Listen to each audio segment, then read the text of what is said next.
আসসালামু আলাইকুম। আজকে আমি আপনাদেরকে তৈরি করে দেখাবো গরুর মাংসের ভুনা। এর আগেও আমার একটি রেসিপি গরুর মাংসের ভুনা চ্যানেলে আপলোড করা রয়েছে, লিংক আপনারা ডেসক্রিপশন বক্সে পেয়ে যাবেন। তো আমি আজকে একটু অন্যরকমভাবে দেখাবো। তো সবার প্রথমে আমি একটি প্যানে তেল গরম করে নিয়েছি। এখন এর মধ্যে আমি দিয়ে দিব গরুর মাংস।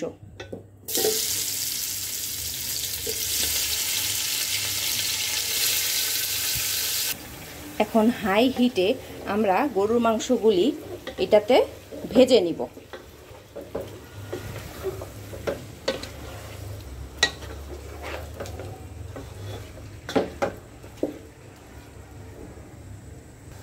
দিয়ে দিচ্ছি স্বাদ মতো লবণ।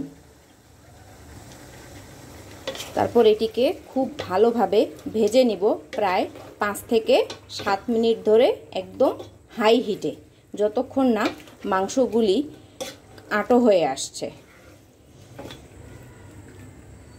তো কিছুক্ষণ ভেজে নেওয়া আমার হয়ে গিয়েছে, প্রায় 7 থেকে 8 মিনিটের মতন আমি ভেজে নিয়েছি। তো এ পর্যায়ে মাংসটি অনেকখানি পানি ছেড়েছে। এখন আমি এতে একে একে সব মশলাগুলি দিয়ে দিব।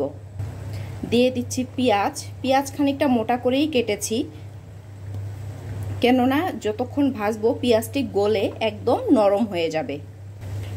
পরিমাণ মতন হলুদ গুঁড়া, প্রায় 1 টেবিল চামচ পরিমাণ জিরা গুঁড়া এবং 1 টেবিল চামচ পরিমাণ মরিচ গুঁড়া, আর দিয়ে দিচ্ছি গরম মশলা সবগুলি একসাথে। এটি একটি মশলার পেস্ট, আমি কিভাবে তৈরি করেছি এর লিংক আপনারা ডেসক্রিপশন বক্সে পেয়ে যাবেন। এখন এটিকে আমি খুব ভালোভাবে নেড়ে চেড়ে মিক্সড করে নিতে হবে, যাতে সব মশলাগুলি মাংসের গায়ে গায়ে লেগে যায়।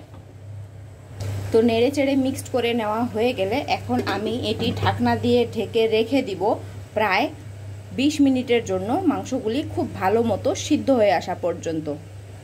এ পর্যায়ে চুলার আঁচটি লো এর চেয়ে একটু বেশি থাকবে। প্রায় 20 মিনিট পর ঢাকনাটি খুলে একটু দেখি কী অবস্থা। এ পর্যায়ে আমরা মাংসটিকে একটু নেড়ে চেড়ে মিক্সড করে দিব।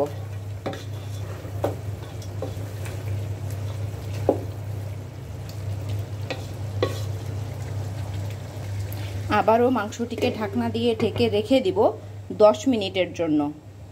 তো প্রায় 10 মিনিট পর আমরা ঢাকনাটি খুলে দেখি একটু কী অবস্থা। দেখুন তেলটি মোটামুটি উপরে উঠে এসেছে, পানিটিও শুকিয়ে গিয়েছে। তো এ পর্যায়ে আমরা এটিকে আরেকটু ভালোভাবে নেড়ে চেড়ে মিক্সড করে নেব। এখন আমরা আবারও ঢাকনা দিয়ে ঢেকে একদম লো আঁচে রেখে দিব প্রায় 1 ঘন্টার জন্য, এবং প্রায় 5-6 মিনিট পর পর আমরা একটু নেড়ে দিব যেন তলায় দাগ না লেগে যায়। তো এ পর্যায়ে মাংসটি খুব সুন্দর মতো নরমও হয়ে আসবে এবং কালারটিও খুব সুন্দর আসবে। তো প্রায় 1 ঘন্টা পর আমি ঢাকনাটি খুলে একটু দেখি কী অবস্থা। তো এ পর্যায়ে দেখুন তেলটি উপরে উঠে এসেছে এবং মাংসের কালারটিও অনেকটা চেঞ্জ হয়ে গিয়েছে। তো আমার রান্নাটিও প্রায় কমপ্লিট হয়ে গিয়েছে। তো আপনাদের বোঝার সুবিধার্থে একটু কাছ থেকে দেখিয়ে দিই এটি কেমন হয়েছে।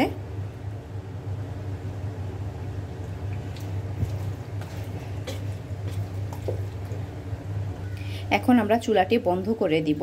তো আশা করি রেসিপিটি আপনাদের ভালো লেগেছে। আপনারা অবশ্যই বাসায় ট্রাই করে আমাকে কমেন্ট বক্সে জানাতে ভুলবেন না, এবং আমার চ্যানেলটিকে অবশ্যই লাইক এবং সাবস্ক্রাইব করবেন। আসসালামু আলাইকুম।